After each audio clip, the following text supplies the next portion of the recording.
सुख दुख का सबसे बड़ा कारण। कहानी story in Hindi with moral.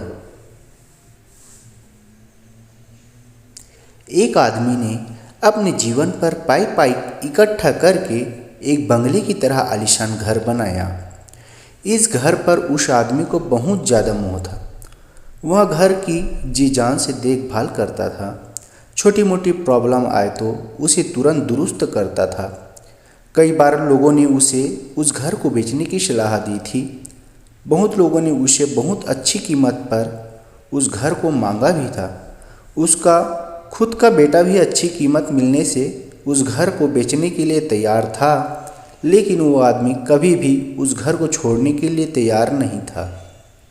उसे जीवन में किसी भी और वस्तु से ज़्यादा इस घर पर गर्व अभिमान था। एक दिन वो आदमी बाजार गया हुआ था। जब वह वहाँ बाजार से लौटा तो उसने देखा कि उसके घर के सामने बहुत बड़ी भीड़ जमा है।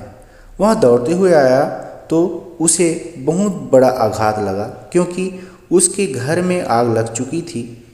अपने सबसे प्यारे घर को ऐसे आग में जलते हुए देखकर वह अधमरा सा हो गया। उसे समझ में नहीं आ रहा था कि वह क्या करे। उसने निर्णय लिया कि अगर उसका घर नहीं रहेगा तो वह भी नहीं रहेगा। वह भी उसी जलते हुए घर में अपनी जान दे देगा।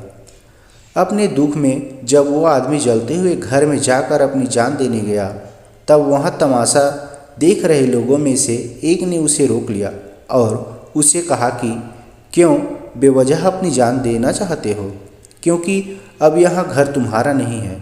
एक दिन पहले ही तुम्हारे बेटे ने इस घर का सौदा किसी साथ कर दिया था। जैसे ही उस आदमी को इस बात का पता चला, उसका सारा दुख खत्म हो गया। अब वह आदमी भी वहीं बाकी लोगों की तरह खड़े होकर उस घर के जलने का तमाशा देखता रहा। जब वहाँ उस आदमी का बेटा आया तो वह आदमी अपने बेटे के पास जाकर उसे कहने लगा, ज़रूर मैंने पिछले जन्म में कई पुण्य किए होंगे, इसीलिए मुझे तुम्हारे जैसा बेटा मिला। अगर तुमने इस घर को सही समय पर बेच ना दिया होता तो आज मेरी जान चली जाती।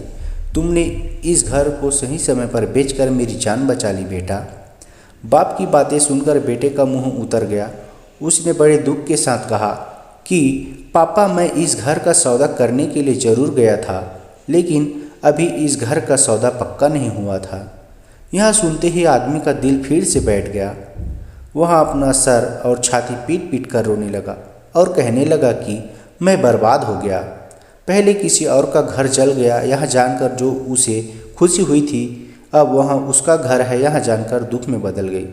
दोस्तों, इस कहानी से हम बहुत अच्छी तरह से समझ सकते हैं कि दुख का कारण किसी भी चीज़ को अपना मानना होता है। जब कोई चीज़ अपनी है और वह हमें छोड़कर जाती है तो बहुत दुख होता है, लेकिन अगर वह चीज़ किसी और की है और उसके साथ कुछ भी हो जाए तो हमें दुख नहीं होता। श्रीमद् भागवत गीता में भी यही लिखा है कि किसी भी वस्तु को अपना मानना ही दुख का सबसे बड़ा कारण है। इसीलिए किसी भी वस्तु के साथ ज़्यादा लगाव या मोह नहीं बांधना चाहिए। अगर यह हम ऐसा कर सके तो हमें जीवन में दुख भी नहीं मिलेगा। आपको अगर पसंद आई तो अपने दोस्तों, व्हाट्सएप ग्रुप और फेसबुक में शेयर कीजिए और अपने परिवार वालों को भी सुनाइए और मेरे चैनल पे कमेंट कीजिए और सब्सक्राइब कीजिए। Thank you.